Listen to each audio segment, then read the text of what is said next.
ಅದು ಉಸುರುವಳಿಯಂತೆ ಬಣ್ಣ ಬದಲಾಯಿಸುತ್ತದೆ ಮತ್ತು ಹಾವಿನಂತೆ ಕಚ್ಚುತ್ತದೆ. ಕೆಲವು ಮನುಷ್ಯರ ಒಳಗೆ ಒಂದು ಮೃಗಾಲಯವೂ ಇರುತ್ತದೆ. ನಿಮ್ಮ ಕುಟುಂಬವನ್ನು ಒಬ್ಬ ಯಜಮಾನನಂತೆ ನೋಡಿಕೊಳ್ಳಬೇಡಿ, ಬದಲಾಗಿ ಒಬ್ಬ ತೋಟಗಾರನಂತೆ ನೋಡಿಕೊಳ್ಳಿ, ಏಕೆಂದರೆ ತೋಟಗಾರರು ಒಳ್ಳೆಯನಾಗಿರುವ ಪ್ರತಿಯೊಂದು ಒಳ್ಳೆಯ ವಾಸನೆಯನ್ನು ನೀಡುತ್ತದೆ. ಬೇರೆಯವರೊಂದಿಗೆ ಹಂಚಿಕೊಳ್ಳುವುದು ತಮಾಷೆಯಲ್ಲ. ಒಬ್ಬ ವ್ಯಕ್ತಿಯನ್ನು ಮರೆಯುವುದರಿಂದ ಜಗತ್ತು ನಾಶವಾಗುತ್ತದೆ. ಅವನು ಕಣ್ಣೀರಿನ ಕಣ್ಣುಗಳಿಂದ ನನ್ನನ್ನು ನೋಡುತ್ತಲೇ ಇದ್ದನು. ಕನ್ನಡಿಯಲ್ಲಿ ಕಾಣುತ್ತಿದ್ದ ವ್ಯಕ್ತಿ ತುಂಬ ಚಿಂತಿತನಾಗಿದ್ದನು. ಅವನ ತಪ್ಪಿಲ್ಲ, ಗೆಳೆಯ. ಅವನು ಏನು ಮಾಡಬೇಕಾಗಿತ್ತು? ಅವನು ನನ್ನನ್ನು ತುಂಬ ಪ್ರೀತಿಸುತ್ತಿದ್ದ. ಅವನು ಯಾರಿಗೂ ನಿಷ್ಠನಾಗಿರುತ್ತಿದ್ದನು. ಯಾರಾದರೂ ನಿಮ್ಮ ಮೇಲೆ ಕೋಪಗೊಂಡಿದ್ದರೆ ದಯವಿಟ್ಟು ಅವರನ್ನು ಪೂರ್ಣ ಹೃದಯದಿಂದ ಸಮಾಧಾನಪಡಿಸಿ ಮತ್ತು ಅವರು ಅಸಮಾಧಾನಗೊಂಡರೆ ಅವರಿಂದ ದೂರವಿರಿ. ಪ್ರೀತಿ ಎಂದರೆ ಪ್ರತಿದಿನ ಬದಲಾಯಿಸುವ ಉಡುಗೆ ಅಲ್ಲ. ಪ್ರೀತಿ ಎಂದರೆ ಒಮ್ಮೆ ಧರಿಸಿದರೆ ತೆರೆಯಲಾಗದ ಹೆಣದ ಬಟ್ಟೆ ಇದ್ದಂತೆ ಮತ್ತು ಭಿಕ್ಷಾಪಾತ್ರೆ ಇದ್ದರೆ ನೀವು ಅದನ್ನು ತುಂಬಬಹುದು, ಆದರೆ ನೀವು ಎಂದಿಗೂ ಹಾರೈಕೆ ಪಾತ್ರೆಯನ್ನು ತುಂಬಲು ಸಾಧ್ಯವಿಲ್ಲ. ಸರ್, ಇದು ಅಸಭ್ಯತೆಯ ಸಮಯವಲ್ಲ. ನೀವು ಕ್ಷಮೆ ಯಾಚಿಸಿದರೆ ಜನರು ನಿಮ್ಮನ್ನು ದುರ್ಬಲರೆಂದು ಪರಿಗಣಿಸುತ್ತಾರೆ ಮತ್ತು ಅವರು ಕೊಟ್ಟಿರುವ ನೀರಿನಲ್ಲಿ ವಿಷಕಾರಿಯಾಗಿರಲಿಲ್ಲ. ಅದನ್ನು ನಾನು ಕುಡಿದೆ. ನಾನು ಬದುಕು ಉಳಿದಾಗ ಜನರು ನೋವನ್ನು ಅನುಭವಿಸಿದರು ಮತ್ತು ಮೃತದೇಹವನ್ನು ಅದರ ಹೊದಿಕೆಯಿಂದ ಗುರುತಿಸಲಾಗುವುದಿಲ್ಲ. ಅದರ ಹಿಂದಿನ ಮೆರವಣಿಗೆ ವ್ಯಕ್ತಿಯ ಸ್ಥಿತಿಯನ್ನು ಬಹಿರಂಗಪಡಿಸುತ್ತದೆ. ಹೃದಯದಲ್ಲಿ ಒಳ್ಳೆಯವರಾಗಿರುವುದಕ್ಕಿಂತ ನಾಲಿಗೆಯಲ್ಲಿ ಒಳ್ಳೆಯರಾಗಿರುವುದೇ ಉತ್ತಮ.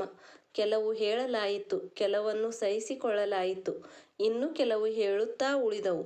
ನಾನು ಸರಿ, ನೀನು ತಪ್ಪು ಎಂಬ ಈ ಆಟದಲ್ಲಿ ಎಷ್ಟು ಸಂಬಂಧವು ಕುಸಿದು ಬಿದ್ದವೋ ಗೊತ್ತಿಲ್ಲ. ನೀನು ನನ್ನ ಬದುಕನ್ನು ಛಿದ್ರವಾಗಿ ಒದ್ದೆಯಾದ ಕಾಗದದಂತೆ ಮಾಡಿದೆ. ಬರೆಯದಾಗಲಿ ಅಥವಾ ಸುಡುವುದಾಗಲಿ ಬಿಡಲಿಲ್ಲ. ಯಾರೊಂದಿಗಾದರೂ ದೂರ ಹೋಗಿ ನೋಡಿ, ನಂತರ ಒಬ್ಬಂಟಿಯಾಗಿ ಹಿಂತಿರುಗುವುದು ಎಷ್ಟು ಕಷ್ಟ ಎಂದು. ನಿಮ್ಮ ಬಗ್ಗೆ ತುಂಬ ಕಾಳಜಿ ವಹಿಸಿ. ನನ್ನ ಸಾಮಾನ್ಯ ಜೀವನದಲ್ಲಿ ನೀವು ತುಂಬ ವಿಶೇಷರು. ನೀವು ಯೋಚಿಸುವ ಎಲ್ಲವೂ ಹಾಗೆಯೇ ಆಗಲು ಪ್ರಾರಂಭಿಸಿದರೆ ಜೀವನ ಮತ್ತು ಕನಸುಗಳ ನಡುವಿನ ವ್ಯತ್ಯಾಸವೇನು? ನಾನು ಒಂದು ಬಗೆಹರಿಯದ ಕತೆ ಮತ್ತು ನನ್ನ ಕತೆ ಬಗೆಹರಿಯದ ಕತೆ. ಕೆಲವು ನನ್ನ ಮುರಿದ ಕನಸುಗಳು ಮತ್ತು ಕೆಲವು ದೇವರ ದಯೆ. ಜೀವನವು ನಮ್ಮ ಜೀವನದುದ್ದಕ್ಕೂ ನಮ್ಮನ್ನು ಎರಡು ಕಾಲುಗಳ ಮೇಲೆ ನೋಡಿಕೊಂಡಿತು. ಸಾವಿನ ಕೋಪವನ್ನು ನೋಡಿ, ಅದು ಬಂದ ತಕ್ಷಣ ಅದು ನನಗೆ 4 ಭುಜಗಳು ಬೇಕು. ಕೆಲವೊಮ್ಮೆ ಜೀವನವು ಒಂದು ಕ್ಷಣದಲ್ಲಿ ಹಾರಿ ಹೋಗುತ್ತದೆ ಮತ್ತು ಕೆಲವೊಮ್ಮೆ ಜೀವನದ ಒಂದು ಕ್ಷಣವೂ ಹಾರಿ ಹೋಗುವುದಿಲ್ಲ. ಇತರರ ಜೀವಗಳಿಗೆ ಬೆಂಕಿ ಹಚ್ಚುವವರು ಗಾಳಿ ಬದಲಾದರೆ ಅದೇ ಬೆಂಕಿ ತಮ್ಮನ್ನು ಸುಡುತ್ತದೆ ಎಂಬುದನ್ನು ಮರೆತೇ ಬಿಡುತ್ತಾರೆ. ಜೀವನದಲ್ಲಿ ಛಾಯಾಚಿತ್ರ ತೆಗೆಯುವುದು ಕೂಡ ತುಂಬ ಮುಖ್ಯ. ಸರ್, ಕನ್ನಡಿಗರು ಹಿಂದಿನದನ್ನು ಹೇಳುವುದಿಲ್ಲ. ಗೌರವವು ಒಬ್ಬ ವ್ಯಕ್ತಿಗೆ ಅಲ್ಲ, ಅದು ಒಂದು ಅಗತ್ಯಕ್ಕಾಗಿ. ಅಗತ್ಯವು ಕೊನೆಗೊಂಡಾಗ ಗೌರವವು ಕೊನೆಗೊಳ್ಳುತ್ತದೆ. ಇದು ಪ್ರಪಂಚದ ಸತ್ಯ. ಮನುಷ್ಯ ಹೋರಾಟದಲ್ಲಿ ಒಬ್ಬಂಟಿಯಾಗಿರುತ್ತಾನೆ. ಯಶಸ್ಸಿನಲ್ಲಿ ಜಗತ್ತು ಅವನ ಜೊತೆಗಿರುತ್ತದೆ. ನೀವು ಒಬ್ಬ ವ್ಯಕ್ತಿಗೆ ಎಷ್ಟೇ ಒಳ್ಳೆಯದನ್ನು ಮಾಡಿದರೂ ನೀವು ಮಾಡಲಾಗದ್ದನ್ನು ಮಾತ್ರ ಅವನು ನೆನಪಿಸಿಕೊಳ್ಳುತ್ತಾನೆ. ನಿಮಗೆ ಗೊತ್ತಾ, ಅರ್ಧದಷ್ಟು ವ್ಯಕ್ತಿಯ ಸಾವು ಅವರ ಪ್ರೀತಿಯ ವ್ಯಕ್ತಿ ಅವರನ್ನು ಬಿಟ್ಟು ಹೋದ ದಿನ ಸಂಭವಿಸುತ್ತದೆ. ಸುಲಭವಾಗಿ ನಾನು ದೂರ ಹೋಗುವ ವ್ಯಕ್ತಿಯಲ್ಲ, ಎಲ್ಲರಿಗೂ ಇಷ್ಟವಾಗುವ ವ್ಯಕ್ತಿಯಲ್ಲ, ನಾನು ತುಂಬ ಪ್ರೀತಿಯಿಂದ ನಡೆದುಕೊಳ್ಳುವ ವ್ಯಕ್ತಿಯಲ್ಲ ಎಂದು ತಿಳಿದುಕೊಳ್ಳುವುದನ್ನು ಬಿಟ್ಟುಬಿಡಿ. ನೀವು ದೂರನ್ನು ಹೆಚ್ಚಿಸಿದ್ದೀರಿ, ನಾನು ಗೋಡೆಯನ್ನು ಬಲಪಡಿಸಿದೆ. ಒಂದು ಸಣ್ಣ ತಪ್ಪು ತಿಳುವಳಿಕೆ ಎಷ್ಟು ಪ್ರಗತಿ ಸಾಧಿಸಿದೆ ಎಂದು ನೋಡಿ. ಯಾರನ್ನು ಹುಡುಕಿಕೊಂಡು ಹೋಗಬೇಡಿ. ಜನರು ದಾರಿ ತಪ್ಪುವುದಿಲ್ಲ, ಬದಲಾಗುತ್ತಾರೆ. ಜನರು ತಮ್ಮ ದಿನವನ್ನು ಉಪಕಾರಕ್ಕಾಗಿ ಪ್ರತಿಫಲ ನೀಡುವಂತೆ ಕಳೆಯುತ್ತಾರೆ. ಮಳೆ ಒಂದು ಹದಗೆಟ್ಟ ಸಿನಿಮಾದ ದೃಶ್ಯದಂತೆ ಇತ್ತು. ಈ ಬಾರಿ ನಾನು ಅದನ್ನು ಭೇಟಿಯಾದಾಗ ಅದು ದುಃಖಕರವಾಗಿತ್ತು. ನಗರದ ಕೆಲವರು ಅದರ ಬಣ್ಣವನ್ನು ಕದ್ದಿದ್ದರು, ಆದರೆ ಕಾಡಿನಿಂದ ಬಂದ ಮಳೆ ವರ್ಣಮಯವಾಗಿತ್ತು. ಕೊನೆಗೆ ಏನಾಗುತ್ತದೆ ಎಂದು ಊಹಿಸಬೇಡಿ. ಒಬ್ಬ ವ್ಯಕ್ತಿಗೆ ನಡೆಯಲು ಇಷ್ಟವಿದ್ದರೆ ಅವನು ತುಂಬ ದೂರ ಹೋಗುತ್ತಾನೆ ಮತ್ತು ನಿನ್ನ ನಗು ಎಷ್ಟು ಅದ್ಭುತವೆಂದರೆ ಅದು ಮಂದ ಮನಸ್ಸನ್ನು ಸಂತೋಷಪಡಿಸುತ್ತದೆ. ನನ್ನ ಮೃತದೇಹವನ್ನು ನೋಡಿ ಅಳಬೇಡ. ನೀನು ನನ್ನನ್ನು ತುಂಬ ಪ್ರೀತಿಸುತ್ತೀಯ ಎಂದು ತೋರಿಸಲು ಬರಬೇಡ. ನಾನು ಈ ಲೋಕದಲ್ಲಿರುವವರೆಗೂ ನನಗೆ ನೋವು ಕೊಡು. ನಾನು ನಿದ್ರಿಸಿದಾಗ ನನ್ನನ್ನು ಎಬ್ಬಿಸಲು ಬರಬೇಡ. ನಾನು ಎಂದೆಂದಿಗೂ ಮುಗ್ಧನಾಗಿರಲು ಬಯಸುತ್ತೇನೆ. ನನ್ನ ಸ್ನೇಹಿತರೆ, ಆದರೆ ಇದು ಜೀವನ. ಇದು ನನ್ನನ್ನು ಬುದ್ಧಿವಂತನನ್ನಾಗಿ ಮಾಡುತ್ತಿದೆ. ಈ ಜೀವನ ಅಜ್ಞಾನದಲ್ಲಿ ಕಳೆಯಬಹುದೆಂದು ನಾನು ಬಯಸುತ್ತೇನೆ. ಬುದ್ಧಿವಂತಿಕೆಯು ಬಹಳಷ್ಟು ತಿಳಿದುಕೊಂಡಿದೆ. ಜೀವನದಲ್ಲಿ ನೀವು ಏನನ್ನಾದರೂ ಕಲಿಯಬಹುದು ಅಥವಾ ಕಲಿಯದೇ ಇರಬಹುದು, ಆದರೆ ನೀವು ಜನರನ್ನು ಗುರುತಿಸುವುದು ಕಲಿಯಲೇಬೇಕು. ಏಕೆಂದರೆ ಜನರು ಹೇಗೆ ಕಾಣುತ್ತಾರೋ ಹಾಗೇ ಇರುವುದಿಲ್ಲ. ರಾತ್ರಿ ಬೆಳಗಿಗಾಗಿ ಕಾಯುವುದಿಲ್ಲ, ಸುವಾಸನೆಯು ಋತುವಿಗಾಗಿ ಕಾಯುವುದಿಲ್ಲ. ಜೀವನದಿಂದ ನೀವು ಏನೇ ಪಡೆದರೂ ಅದನ್ನು ಸಂತೋಷದಿಂದ ಸ್ವೀಕರಿಸಿ, ಏಕೆಂದರೆ ಜೀವನವು ಸಮಯಕ್ಕಾಗಿ ಕಾಯುವುದಿಲ್ಲ. ಸ್ಥಿತಿ ಮೌನಕ್ಕೆ. ಮಾತುಗಳ ಬಗ್ಗೆ ಏನು ಹೇಳಬೇಕೆಂದರೆ, ಪರಿಸ್ಥಿತಿ ನೋಡಿ ಅವು ಹಿಂದೆ ಸರಿಯುತ್ತವೆ. ನಾನು ಎಂದೆಂದಿಗೂ ಮುಗ್ಧನಾಗಿರಲು ಬಯಸುತ್ತೇನೆ ನನ್ನ ಸ್ನೇಹಿತರೆ, ಆದರೆ ಇದು ಜೀವನ ನನ್ನನ್ನು ಬುದ್ಧಿವಂತನನ್ನಾಗಿ ಮಾಡುತ್ತದೆ. ಈ ಹೊಸ ಪ್ರಯಾಣದಲ್ಲಿ ನಾನು ಮೌನವನ್ನೇ ಆರಿಸಿಕೊಂಡಿದ್ದೆ, ಯಾಕೆಂದರೆ ನಾನು ಯಾವುದೇ ತಪ್ಪಿಲ್ಲದೆ ಬಹಳಷ್ಟು ಕೇಳಿದ್ದೇನೆ. ಹೃದಯವು ಮತ್ತೆ ಹೋಗಲು ಸಾಧ್ಯವಾಗದ ಸ್ಥಳಗಳಿಗೆ ಮರಳಲು ಬಯಸುತ್ತದೆ. ಬಾಲ್ಯ ಮುಗ್ಧತೆ. ಹಳೆಯ ಮನೆ, ಹಳೆಯ ಸ್ನೇಹಿತರು. ಏಕೆಂದರೆ ನೀವು ಎಷ್ಟೇ ವಯಸ್ಸಾದರೂ ಹೃದಯವು ಎಂದಿಗೂ ಸುಕ್ಕುಗಟ್ಟುವುದಿಲ್ಲ ಎಂದು ನಾನು ಕೇಳಿದ್ದೇನೆ. ಕೆಲವು ಸಂಬಂಧಗಳು ವಿಧಿಯಲ್ಲಿ ಅಪೂರ್ಣವಾಗಿ ಬರೆಯಲ್ಪಟ್ಟಿರುತ್ತವೆ, ಆದರೆ ಅವರ ನೆನಪುಗಳು ತುಂಬ ಸುಂದರವಾಗಿವೆ. ಕೆಲವು ಅಪರಾಧಗಳನ್ನು ನಾವು ತಿಳಿಯದೆ ಮಾಡಿದ್ದೇವೆ.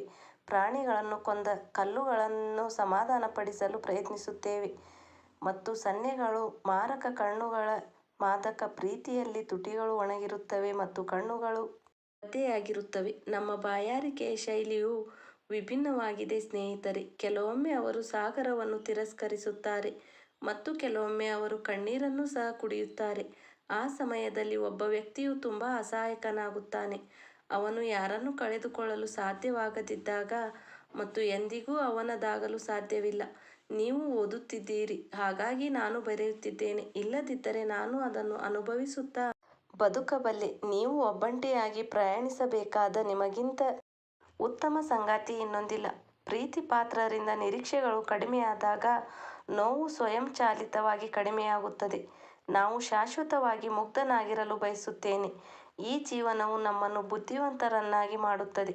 ದುಃಖದಲ್ಲಿ ನಗುವ ಕಲೆಯನ್ನು ನಾವು ಉಚಿತವಾಗಿ ಕಲಿತಿಲ್ಲ. ಪ್ರತಿಯಾಗಿ ನಾವು ಜೀವನದ ಪ್ರತಿಯೊಂದು ಸಂತೋಷವನ್ನು ನಾಶಪಡಿಸುತ್ತವೆ. ಜೀವನ ಎಷ್ಟೇ ಆಗಿದ್ದರೂ ಪ್ರತಿಯೊಂದು ಕಷ್ಟವನ್ನು ನನ್ನದೆಂದು ಪರಿಗಣಿಸಿ. ನಾನು ಅದನ್ನು ಚುಂಬಿಸುತ್ತೇನೆ. ಅದು ಸಾಲವಾಗಿರಲಿ, ಕೇವಲ ಸಭೆಯಾಗಿರಲಿ. ಜನರು ಹಣ ಸಾಲ ನೀಡುವವರನ್ನು ಮರೆಯುವುದಿಲ್ಲ ಎಂದು ನಾನು ಕೇಳಿದ್ದೇನೆ. ನಾನು ವರ್ಷಗಳ ಕಾಲ ದುಃಖಿತನಾಗಿದ್ದೆ ಮತ್ತು ಯಾರೂ ನನ್ನ ಯೋಗಕ್ಷೇಮದ ಬಗ್ಗೆ ಕೇಳಲಿಲ್ಲ. ನೀವು ಒಂದು ದಿನ ಮಾತ್ರ ನಗಲು ನಿರ್ಧರಿಸಿದರೆ ಏನಾಗುತ್ತದೆ? ಜನ ಕಾರಣ ಕೇಳತೊಡಗಿದರು. ನನ್ನ ಹೃದಯದಲ್ಲಿ ಒಂದು ಸಣ್ಣ ಗೊಂದಲವಿದೆ, ದಯವಿಟ್ಟು ಅದನ್ನು ಪರಿಹರಿಸಿ. ನಾನು ಸಾಯುವ ಮೂಲಕ ಬದುಕಲು ಕಲಿತಿದ್ದೇನೆ. ದಯವಿಟ್ಟು ನನಗೆ ಹೇಗೆ ಸಾಯಬೇಕೆಂದು ಕಲಿಸಿ. ಸ್ವರ ಹಾಡುವ ಮೂಲಕ ನನ್ನನ್ನು ರಂಜಿಸುತ್ತಿದ್ದ ಒಂದು ಜೀವನವಿದೆ ಮತ್ತು ಎಲ್ಲ ದುಃಖಗಳು ಸರಿ ಎಂದು ಭಾವಿಸಿ ನಾವು ಅವುಗಳನ್ನು ಅನುಸರಿಸುತ್ತೇವೆ. ಒಂದು ಯುಗದ ನಂತರ ಆ ಯುಗದ ವಸ್ತುಗಳು ಎಂದಿಗೂ ನಿನ್ನ ನೆನಪಾಗುತ್ತಿದೆ, ಆದರೆ ಆ ವಯಸ್ಸು ಮತ್ತೊಮ್ಮೆ ಬರುವುದಿಲ್ಲ. ನಾವು ಅದನ್ನು ಕಳೆದುಕೊಂಡು ಮತ್ತೆ ಅದನ್ನು ಹುಡುಕುತ್ತೇವೆ. ಜನರು ತಮ್ಮ ಜೀವನದುದ್ದಕ್ಕೂ ಆಡುವ ಆಟ ಇದು.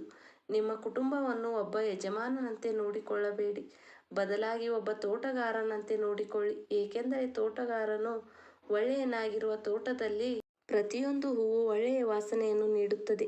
ಎಲ್ಲರೂ ನನಗೆ ಜೀವನವನ್ನು ಹೇಗೆ ನಡೆಸಬೇಕೆಂದು ಹೇಳುತ್ತಾರೆ. ಕೆಲವು ಕನಸುಗಳು ನನಸಾಗುವುದಿಲ್ಲ ಎಂದು ನಾನು ಅವರಿಗೆ ಹೇಗೆ ವಿವರಿಸಲಿ? ಇಲ್ಲದಿದ್ದರೆ ನನಗೆ ಹೇಗೆ ಬದುಕಬೇಕೆಂದು ತಿಳಿಯುತ್ತಿಲ್ಲ. ಒಂದು ಮುಖದ ಮಹತ್ವ ಪ್ರತಿ ನೋಟದಲ್ಲೂ ಏಕೆ ಭಿನ್ನವಾಗಿರುತ್ತದೆ? ಒಬ್ಬ ವ್ಯಕ್ತಿಯು ಅದೇ ಮುಖದ ಬಗ್ಗೆ ಕೋಪಗೊಂಡರೆ ಇನ್ನೊಬ್ಬ ವ್ಯಕ್ತಿಯು ಹುಚ್ಚನಾಗಿರುವುದು ಏಕೆ? ಒಬ್ಬ ವ್ಯಕ್ತಿ ಎಷ್ಟು ಸಮಯದವರೆಗೆ ತನ್ನ ಇಂದ್ರಿಯಗಳನ್ನು ಉಳಿಸಿಕೊಳ್ಳಬಹುದು? ಪ್ರಜ್ಞೆ ಕಳೆದುಕೊಂಡರೆ ಅದನ್ನು ಬಿಟ್ಟುಬಿಡಿ. ಹೃದಯವು ಯಾವಾಗ ನೇರ ಹಾದಿಯಲ್ಲಿ ಹೋಗಿದೆ, ಮಾರ್ಗವು ತಿರುಗಿದರೆ ಅದು ತಿರುಗಲಿ. ಸ್ನೇಹಿತರೆ, ಈ ಕಥೆ ನಿಮಗೆ ಇಷ್ಟವಾಯಿತು ಎಂದು ನಾನು ಭಾವಿಸುತ್ತೇನೆ. ನಿಮ್ಮೆಲ್ಲರಲ್ಲೂ ನನ್ನದೊಂದು ವಿನಂತಿ, ವಿಡಿಯೋ ಕೇಳುತ್ತೀರಾ, ಲೈಕ್ ಮಾಡುವುದನ್ನು ಮರೆಯುತ್ತೀರಾ? ದಯವಿಟ್ಟು ಲೈಕ್ ಮಾಡಿ ಮತ್ತು ನಮ್ಮ ಹೊಸ ಕಥೆಗಳಿಗಾಗಿ ನಮ್ಮ ಚಾನಲನ್ನು ಸಬ್ಸ್ಕ್ರೈಬ್ ಮಾಡಿಕೊಳ್ಳಿ. ಧನ್ಯವಾದಗಳು.